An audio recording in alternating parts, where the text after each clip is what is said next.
వెళ్ళడు. అది దేని వాక్యంలో అందుకనే మన ప్రభు దగ్గర ఏం దొరుకుతుందో చెప్పండి, క్షమాపణ దొరికేటువంటిదిగా ఉంది.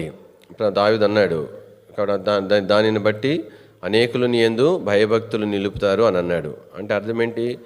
మన పాపములకు మన బలహీనతలకు క్షమాపణ దొరకదు అనేటువంటి క్రమములో ఇంకా అంటే ఇంకా క్షమాపణ లేదు కాబట్టి ఇంకెన్ని బలహీనతలు చేసినా ఎన్ని పొరపాట్లు చేసినా కూడా ఇంకా నిమిత్తం లేదు. ఎందుకంటే ఈ బలహీనత దేవుడు తీసేనన్నాడు కాబట్టి, క్షమించను అని అన్నాడు కాబట్టి, కాడికి ఇంకెన్ని చేసినా కూడా ఇంకా నష్టం అనేది లేదు.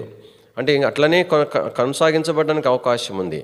ఎప్పుడైతే దేవుని ఎదుటికి మనము ఆయా సందర్భాల్లో మనం వ్యక్తిగత వాక్యం చదువుకునేటప్పుడైనా, కుటుంబ ప్రార్థన పోర్షన్లోనైనా ఏ విధం చేతనైనా ప్రభువును సంధించినప్పుడు, ప్రభు ప్రభా ఈ విషయంలో నేను నష్టపోయాను ప్రభా అని మనం ప్రభు వచ్చినప్పుడు మన ప్రభు ఏం చేస్తుంటున్నాడు? ఆయన మనల్ని క్షమిస్తుంటున్నాడు. అప్పుడు ఎంత గొప్ప ఊరట కలుగుతుంది.